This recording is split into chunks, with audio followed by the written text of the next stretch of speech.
Hello students, आज का हमारा टॉपिक है जिला परिषद की संरचना और कार्य। स्थानीय स्वशासन की पंचायती राज व्यवस्था के त्रिस्तरीय व्यवस्था में, जिसमें कि हम पहले ग्राम पंचायत पढ़ चुके हैं, उसके बाद पंचायत समिति पढ़ चुके हैं। अब ये तीसरा स्तर है जिला परिषद का। तो सबसे पहले तो आप जिला परिषद के बारे में कुछ बेसिक चीज़ें समझिए। जो हमारी त्रिस्तरीय पंचायती राज व्यवस्था है उसमें जिला परिषद सर्वोच्च इकाई है, यानी कि सबसे प्रथम जो इकाई है वो है ग्राम पंचायत, द्वितीय स्तर पर पंचायत समिति और सबसे ऊंची और सर्वोच्च इकाई मानी जाती है जिला परिषद। तो जिस प्रकार से जब मैंने आपको पंचायत समिति पढ़ाया था तो मैंने आपको बताया था कि जिस प्रकार से एक इम्प्लीमेंटिंग एजेंसी के रूप में, एक क्रियान्वयनकारी व्यवस्था के रूप में जिस प्रकार से पंचायत समिति महत्वपूर्ण है, उसी प्रकार से एक कोऑर्डिनेटिंग और सुपरविजन एजेंसी के रूप में जिला परिषद की भूमिका है। यानी कि जिला परिषद को कुछ मौलिक कार्य भी सौंपे गए हैं। उसके अलावा उसकी एक महत्वपूर्ण भूमिका ये है कि वो अन्य पंचायती राज संस्थाओं के साथ में तालमेल बनाती है, सहयोग स्थापित करती है और उनका सुपरविजन भी करती है, यानी कि समय समय पर जब उन्हें ज़रूरत हो तो वो उनकी सहायता करती है। तो इसमें क्या एक श्रेष्ठ प्रशासनिक नेतृत्व प्रदान करने की क्षमता है, यानी कि लीडरशिप क्वालिटी जो है वो जिला परिषद के पास में सबसे बेहतरीन होती है। पंचायती राज व्यवस्था को मार्गदर्शन देने, निरीक्षण करने और पर्यवेक्षण करने में ये संस्था सक्षम है और उसको ये कार्य भी सौंपा गया है। पंचायती राज की अन्य संस्थाओं से, यानी कि ग्राम पंचायत से और पंचायत समिति से सहयोग और तालमेल बनाए रखती है। और एक इम्पॉर्टेंट है कि पंचायती राज संस्थाओं और राज्य सरकार के बीच में भी एक लिंकिंग पिन जिसे कहेंगे हम, उसकी या एक महत्वपूर्ण कड़ी के रूप में ये महत्वपूर्ण है।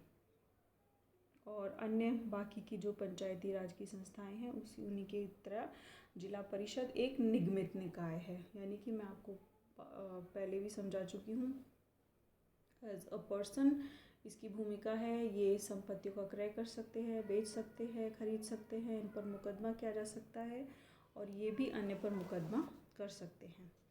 अब हम पढ़ेंगे जिला परिषद की संरचना के बारे में। जैसा कि मैंने बाकी की चीज़ों में भी आपको बताया है, आपको पॉइंट्स टोटल, जैसे आपको एक पर्टिकुलर पूछा जाता है कि जिला परिषद की सदस्य कौन कौन होते हैं, या जिला परिषद की संरचना में सदस्यों पर टिप्पणी लिखिए, तो या जिला परिषद में स्थानों का आरक्षण किस प्रकार किया गया है, उनके सदस्यों के निर्वाचन के लिए अहर्ताएँ क्या हैं, जिला प्रमुख और उप प्रमुख के विरुद्ध अविश्वास प्रस्ताव किस प्रकार से लाया जाता है। ऐसे छोटे क्वेश्चंस आपको पूछे जा सकते हैं, तो उसमें आपको ऐसे लिखना है। और अगर आपसे बड़ा क्वेश्चन पूछा जाता है 200 वर्ड्स में या 500 वर्ड्स में कि जिला परिषद की संरचना को समझाइए, संगठन को समझाइए, संगठन को परिभाषित कीजिए, टिप्पणी लिखिए, तो आपको उसमें ये 7-8 पॉइंट बनाकर लिखने हैं। तो पहला पॉइंट है सदस्य। जिला परिषद में पहले कौन सदस्य होते हैं? नंबर 1 इसमें सदस्य होते हैं निर्वाचित सदस्य। निर्वाचित सदस्य किस होंगे? देखिए, 4 लाख तक की जनसंख्या जो होती है उस पर जिला परिषद का गठन किया जाता है और उसमें 17 निर्वाचन क्षेत्र बनाए जाते हैं, 17। और उसके बाद हर 50,000 की संख्या पर एक सदस्य की वृद्धि कर दी जाती है। तो जिस जिले की जनसंख्या होती है उसके अनुसार ही जिला परिषद के सदस्यों को निर्वाचित किया जाता है। दूसरा, जिला परिषद क्षेत्र से, यानी कि उस जिले से जो लोकसभा और राज्य विधानसभा के सदस्य चुने जाते हैं वो सभी भी जिला परिषद के सदस्य होते हैं। उसके अलावा जिला परिषद क्षेत्र से अगर राज्यसभा के सदस्य गए हुए हैं तो वो भी उसके सदस्य होते हैं।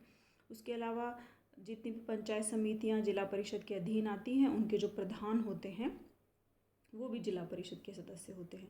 अब इसमें जैसे पंचायत समिति में जो रूल था वो यहाँ भी है कि जिला प्रमुख और उप प्रमुख का निर्वाचन और उनको पद से हटाए जाने के मामले में ये लोग दखल नहीं दे सकते हैं या उनको मतदान का अधिकार नहीं होता है। बाकी सभी मामलों में अगर वो वहाँ उपस्थित हों, वो चाहें राज्यसभा सदस्य, लोकसभा सदस्य की हम जिला परिषद की जो कार्यवाही हो रही है उसमें हम भाग लें तो उसमें भाग भी लेते हैं, बहस भी कर सकते हैं और मतदान भी दे सकते हैं। लेकिन तीनों ही ये जो हैं वो जिला प्रमुख और उप प्रमुख के निर्वाचन और पद मुक्ति से संबंधित जो मामला चल रहा होगा उस पर ये मतदान नहीं कर सकते हैं।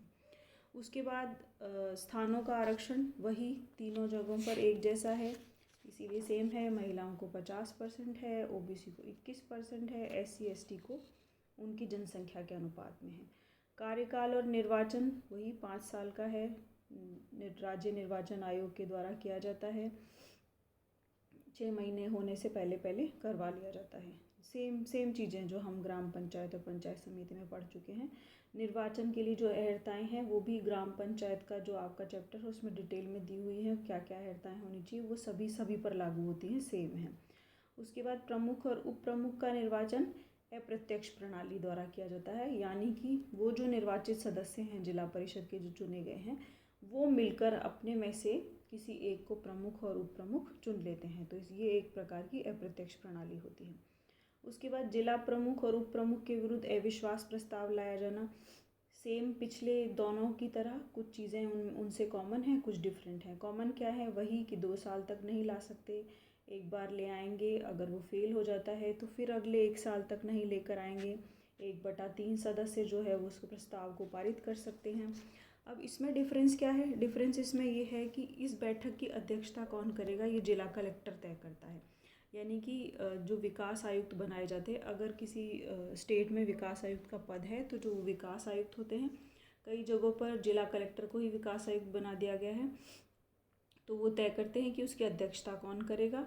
लेकिन जो ये अध्यक्ष बनते हैं वो ना तो प्रस्ताव पर कोई विचार व्यक्त करते हैं और ना ही किसी प्रकार के मतदान में भाग लेते हैं, ये सिर्फ सदस्यों के द्वारा किया जाता है। उसके बाद इसमें कितने कितने बहुमत से ये पारित होना चाहिए, 3/4 से, यानी कि 75% अगर देते हैं इसके मतलब अविश्वास प्रस्ताव के पक्ष में मतदान देते हैं तो अध्यक्ष या उपाध्यक्ष को हटना पड़ता है। तो ग्राम पंचायत का जो था परसेंटेज वो कितना था, 3/4, फिर पंचायत समिति का था 1/3 और जिला परिषद का फिर से 3/4 है। तो ये आप डिफरेंस ध्यान रखिएगा, अध्यक्षता अलग अलग है तीनों की, वो ध्यान रखिएगा। और बाकी चीज़ें कॉमन हैं तो आप कॉमन लिख सकते हैं। उसके बाद में एक कॉमन वो है कि जिला परिषद सदस्य प्रमुख उप प्रमुख को कैसे हटाया जा सकता है।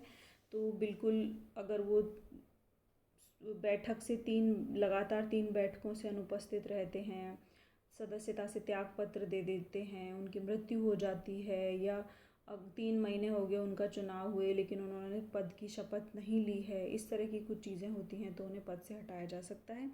और उसके अलावा राज्य सरकार अगर असंतुष्ट रहती है उनकी कार्य प्रणाली से या उनके कार्यकरण से तो भी वो नोटिस देकर और उसको सुनवाई का अवसर देकर उन्हें पद से हटा सकती है।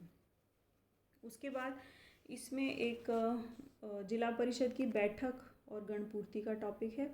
जिला परिषद की बैठक शुरू में एक बार जब चुनाव होता है तब हो जाती है, उसके बाद कम से कम 3 महीने में एक बैठक होनी चाहिए। उसके अलावा जिला परिषद के प्रमुख और सदस्यों पर निर्भर करता है, अगर वो विशेष बैठक करना चाहते हैं तो वो भी कर सकते हैं और उससे जल्दी भी बैठक करना चाहें तो कर सकते हैं, लेकिन कम से कम 3 महीने में एक बैठक ज़रूर होनी चाहिए। गणपूर्ति वही 1/3 रखी गई है। जिला परिषद की स्थायी समितियां वही स्थायी समितियां हैं जो बाकी की हैं, लेकिन जिला परिषद को एक और अन्य अधिकार क्या है कि इन जो 5 समितियां हमने पहले पंचायत समिति और ग्राम पंचायत में पढ़ी थी, उनके अलावा भी अगर उनको लगता है कि हमें किसी विशेष कार्य के लिए समिति का गठन करना चाहिए तो उन्हें यह अधिकार होता है कि वो उनका गठन कर सकते हैं। उसके बाद में एक इसमें पॉइंट है, जिला प्रमुख की क्या स्थिति होती है, क्या कार्य होते हैं और क्या शक्तियाँ होती हैं। ये आपसे एक सेपरेट क्वेश्चन पूछा जा सकता है कि जिला परिषद के प्रमुख की स्थिति, कार्य और शक्तियों को बताइए, परिभाषित कीजिए, उस पर टिप्पणी लिखिए। ऐसा आपसे 200 वर्ड्स में क्वेश्चन पूछा जा सकता है। तो सबसे पहली बात तो देखिए, जिला परिषद का आप लिखेंगे, जिला परिषद का जो मुखिया होता है अप्रत्यक्ष निर्वाचन प्रणाली के द्वारा चुना जाता है और एक कुशल नेता और मार्गदर्शक के रूप में उसकी भूमिका बहुत महत्वपूर्ण होती है। वो पंचायती राज की अन्य संस्थाओं और राज्य सरकार के बीच लिंकिंग पिन के रूप में काम करता है। वो पंचायती राज की अन्य संस्थाओं से सहयोग और तालमेल बनाए रखने में महत्वपूर्ण भूमिका अदा करता है। ऐसी बातें लिखेंगे। उसके बाद में आप पॉइंट टू पॉइंट लिख सकते हैं कि उसके कार्य किस प्रकार के रहते हैं। तो देखिए, मैंने शॉर्ट में लिखा है, आपकी जो बुक है उसमें काफ़ी डिटेल में दिया हुआ है, तो मैंने एक एक लाइन में लिखा है। आप चाहे तो इसको 2 लाइन 3 लाइन में बना सकते हैं। तो पहला है बैठकों का संचालन करना, यानी कि जिला परिषद की सामान्य और जितनी भी विशेष बैठकें होती हैं वो उनकी अध्यक्षता करता है, बैठक में व्यवस्था और शांति बनाए रखता है और साथ ही बैठक का संचालन करता है। उसके बाद आता है जिला परिषद का प्रशासनिक पर्यवेक्षण और नियंत्रण। ये क्या कहना चाह रहे हैं कि जिला परिषद के अधीन जितने भी कार्मिक और कर्मचारी और प्रशासन तंत्र है उसका सुपरविज़न और कंट्रोल जो है वो जिला परिषद के हाथ में होता है, जिला प्रमुख के हाथ में होता है। उसकी अध्यक्षता में ही सारे काम होते हैं। उसके बाद जिला परिषद की वित्तीय प्रशासन का पर्यवेक्षण और नियंत्रण, मतलब वो बजट बनवाता है, उसको पास करवाता है, उसके समय रहते जांच करवाता है, वित्तीय वर्ष में संपूर्ण बजट को व्यय के अनुसार, मतलब बजट खर्चा की किस तरह से किया जाएगा ये तय करता है। वो जो कोष बनाया जाता है, जिला परिषद कोष बनाया जाता है, उसकी सुरक्षा की व्यवस्था करता है, इस प्रकार की कार्रवाई करता है। उसके साथ साथ ही जिला परिषद के लेखा का संधारण, यानी कि वित्तीय लेन देन जो हुआ है उसका हिसाब किताब, उसके दस्तावेज तैयार करवाना, अंकेक्षण टीम अगर आए तो उसको उस अंकेक्षण करवाना, ये सारे काम जो हैं वो जिला परिषद प्रमुख के होते हैं। उसके बाद एक महत्वपूर्ण है कि अगर किसी ज़िले में प्राकृतिक आपदाएं आती हैं, जैसे कि आग लग जाती है, सूखा पड़ता है, बाढ़ आती है, महामारी होती है, तो उसे ये अधिकार होता है कि वो लोगों तक शीघ्र राहत पहुंचा सके। इसके लिए जिला प्रमुख को 1 साल में 1 लाख रुपए तक की राशि खर्च करने का अधिकार होता है, यानी कि वो इस मद में प्राकृतिक आपदा से राहत के मद में 1 लाख रुपया 1 साल में खर्च कर सकते हैं। उसके अलावा जो इसकी महत्वपूर्ण भूमिका होती है कि ये ग्राम पंचायत और पंचायत समितियों को तकनीकी सहायता देते हैं, यानी कि अगर किसी काम के इम्प्लीमेंटेशन प्रोसेस में उनको किसी भी तरह की कोई टेक्निकल प्रॉब्लम आ रही है तो उसको सपोर्ट करने का काम, उसके लिए सहायता देने का काम जिला प्रमुख करते हैं और साथ ही साथ उन्हें मार्गदर्शन भी प्रदान करते हैं। इसके अलावा ज़िले में जितनी भी स्वैच्छिक संस्थाएं काम कर रही होती हैं, NGO वगैरह काम कर रहे होते हैं, उनके साथ तालमेल बनाए रखने का भी काम होता है। अगर सरकार की कोई योजनाएं ऐसी हैं जो शिक्षा और स्वास्थ्य से जुड़ी हुई हैं और उनमें उन स्वैच्छिक संस्थाओं का सहयोग लेने की ज़रूरत है, तो ये जिला प्रमुख का दायित्व होता है कि वो उनके साथ तालमेल बनाए और उनसे मदद ले। उसके अलावा देखिए, हर ज़िले में जिला ग्रामीण विकास अभिकरण बनाए गए हैं, जिन्हें कि DRDA कहा जाता है। जिला ग्रामीण विकास अधिकरण, डिस्ट्रिक्ट रूरल डेवलपमेंट एजेंसी, ये क्या होती हैं? ये सरकार की तरफ से गठित होती हैं और विकास संबंधी, जिले के विकास संबंधी जितनी योजनाएं होती हैं उन्हें क्रियान्वित करने का काम करती हैं। तो राजस्थान सरकार ने पहले DRDA के जो अध्यक्ष होते थे वो अलग होते थे और जिला प्रमुख अलग होते थे, लेकिन राजस्थान सरकार ने हाल ही में एक्ट पास करके DRDA के अध्यक्ष को, मतलब जिला प्रमुख को ही DRDA का अध्यक्ष बना दिया है। तो इससे क्या है कि एक कोहेसिव स्ट्रक्चर बन गया है। गवर्नमेंट की तरफ से जो विकास संबंधी योजनाएं आती हैं वो जिला परिषद और DRDA के माध्यम से संचालित की जाती हैं। तो ये काम भी जिला प्रमुख का होता है। उसके अलावा जिला संस्थापना समिति होती है जो कि ज़िले में काम करने वाले कार्मिकों की भर्ती, उनका स्थानांतरण, उनके लिए अनुशासनात्मक कार्यवाही करना जैसे काम करती है। तो इसमें भी जिला प्रमुख की भूमिका होती है।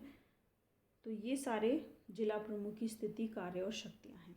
उसके बाद एक टॉपिक बचता है जिला परिषद के कार्य और शक्तियाँ। इसके लिए मैंने सेम स्ट्रक्चर बनाया है जो हम तब से बनाए चले आ रहे थे, जिसके लिए हम बताएंगे कि जिला परिषद के साधारण कार्य, आपको दोनों को अगर आपने याद किया होगा तो आपको याद हो गए होंगे। आपको सेम चीज़ें लिखनी है, योजनाओं का इम्प्लीमेंटेशन, बजट निर्माण और उसका सुपरविज़न, ये सब।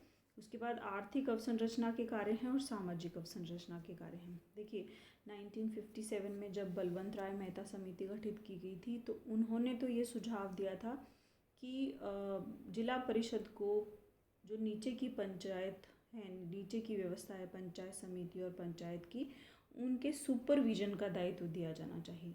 लेकिन जब 73वां संविधान संशोधन पारित किया गया है तो इसमें उनको कुछ मौलिक कर्तव्य भी सौंपे गए हैं, यानी कि जो 29 कार्य 11वीं अनुसूची में दिए गए हैं उनमें कुछ महत्वपूर्ण कार्य जिला परिषद को भी संपादित करने होते हैं।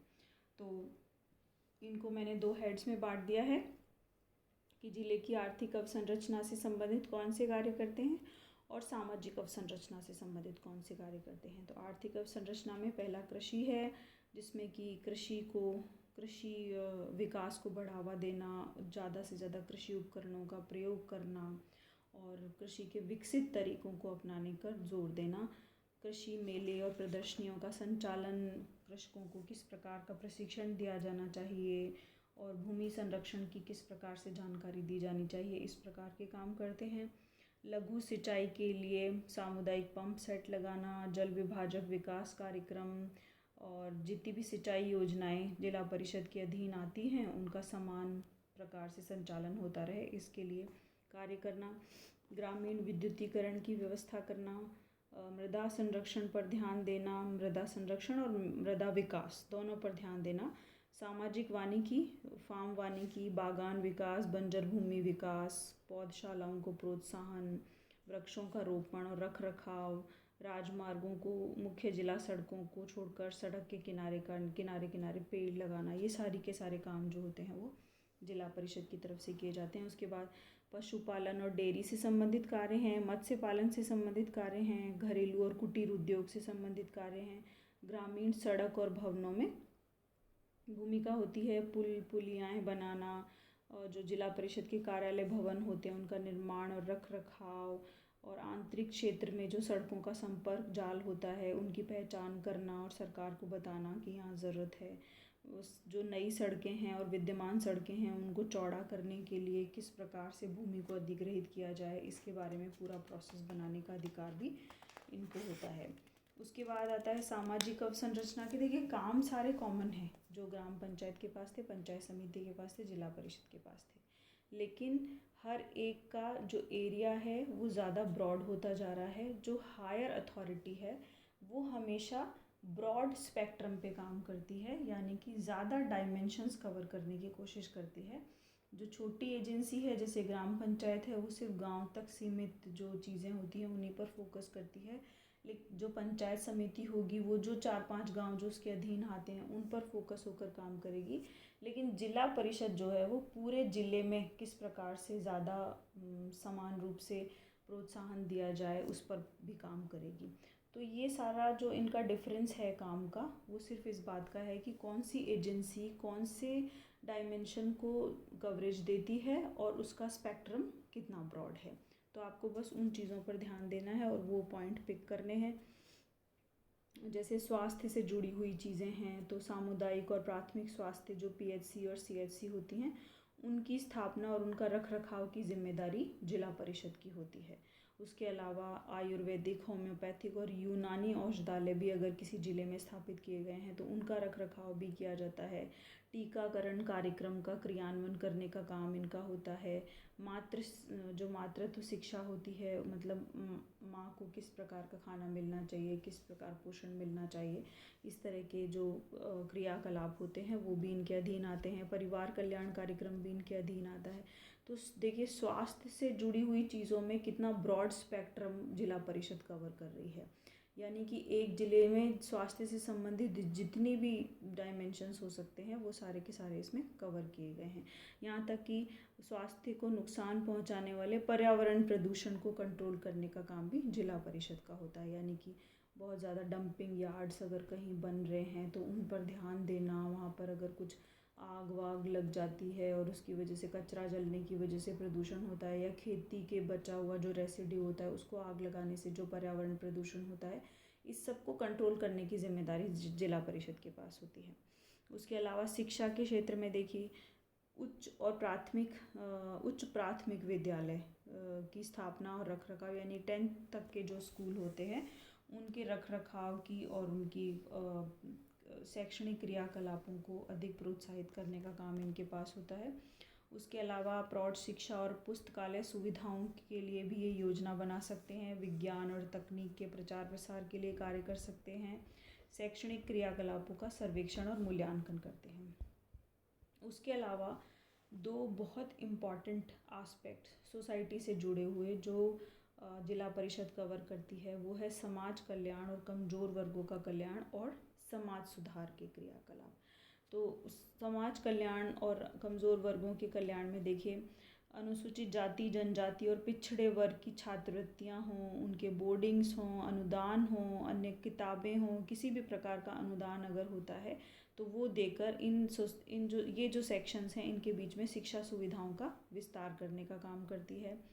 और अनुसूचित जाति जनजाति के लिए कुटीर और ग्रामीण उद्योगों में प्रशिक्षण देने के लिए कल्याण केंद्रों और शिल्प केंद्रों का संचालन भी जिला परिषद करता है। अनुसूचित जाति जनजाति और पिछड़े वर्गों के सदस्यों के द्वारा जो माल उत्पादित किया जाता है उसकी विपणन सुविधाएं भी उपलब्ध कराते हैं। इन वर्गों के लिए सहकारी समितियों का गठन भी किया जाता है। इन वर्गों के लिए अन्य प्रकार के जो कल्याणकारी कार्यक्रम होते हैं जो सरकार द्वारा चलाए जाते हैं उनका अच्छे से क्रियान्वयन करने का दायित्व भी होता है। और साथ ही गरीबी उन्मूलन कार्यक्रमों के लिए योजनाएं बनाना, उनका पर्यवेक्षण, मूल्यांकन और क्रियान्वयन करना। तो हमने अब तक जो समाज कल्याण के क्षेत्र में पढ़ा था ग्राम पंचायत और पंचायत समिति में, उसके कंपैरिजन में ज़्यादा शक्तियाँ और क्रियान्वयन की शक्तियाँ और वित्तीय शक्ति किसके पास होती है? जिला परिषद के पास। उसके बाद समाज सुधार क्रियाकलाप हैं जिसमें महिलाओं के लिए, बाल संगठनों के लिए, जो आवारा जो लोग होते हैं उनके निवारण के लिए, विधवा, वृद्ध और शारीरिक रूप से जो निराश्रित होते हैं उनके लिए पेंशन की व्यवस्था करना, अनुसूचित जाति जनजाति के लिए विभिन्न प्रकार के भत्तों की मंजूरी, अग्नि नियंत्रण, अंधविश्वास, जातिवाद, छुआछूत, नशाखोरी, दहेज, इस तरह के विरुद्ध जो अभियान चलाए जाते हैं उनका संचालन करना, सामुदायिक विवाह और अंतरजातीय विवाहों को प्रोत्साहन देना, आर्थिक अपराध जो होते हैं, तस्करी, खाद्य अपमिश्रण यानी कि मिलावट का जो होता है उसके विरुद्ध सतर्कता करना या उसकी कार्रवाई करने का भी दायित्व होता है। बंधुआ मजदूरों की पहचान करना और उन्हें मुक्त कराना, सांस्कृतिक और मनोरंजन क्रियाकलापों का आयोजन करना, उसके लिए स्टेडियम्स बनाना, खेल के मैदान विकसित करना, पारंपरिक उत्सवों को नया रूप देना और ज़्यादा से ज़्यादा लोगों को उनमें शामिल करने के लिए प्रोत्साहित करना। इस प्रकार के जो सोशल वेलफेयर से रिलेटेड जो प्रोग्राम्स होते हैं वो भी जिला परिषद के द्वारा किए जाते हैं। उसके अलावा एक महत्वपूर्ण काम इनका होता है मितव्ययता और बचत को प्रोत्साहित करना। तो इसके लिए अल्प बचत अभियान चलाती हैं जिला परिषदें, अपने यहाँ कैंप लगाती हैं लोगों को आरडीज खुलवाने के लिए, बैंक में खाते खुलवाने के लिए, ज़ीरो बैलेंस खाते खुलवाने के लिए प्रोत्साहित करती हैं। और अगर किसी जगह पर साहूकारी की प्रथा है या किसानों में ऋणग्रस्तता की समस्या है तो उसको दूर करने के लिए भी जिला परिषद महत्वपूर्ण भूमिका निभाता है। तो सामाजिक अवसंरचना के जो कार्य हैं उसमें जिला परिषद का काफ़ी ब्रॉड स्पेक्ट्रम होता है। तो ये हमारा, आई होप आपको ठीक से समझ आया होगा और जो भी इनके कार्य हैं उनको आपको स्पेसिफिक करने में थोड़ी हेल्प मिलेगी। फिर भी आपको समझ नहीं आए तो मैं हमेशा आपको कहती हूँ आप मुझसे कभी भी कुछ भी पूछ सकते हैं और आप आंसर लिख कर दिखाना चाहें, जो कि मैं बार बार रिपीट करती हूँ लेकिन कोई करता नहीं है, पर फिर भी आप आंसर लिख कर दिखाना चाहें तो मुझे ज़रूर दिखा सकते हैं। Thank you so much.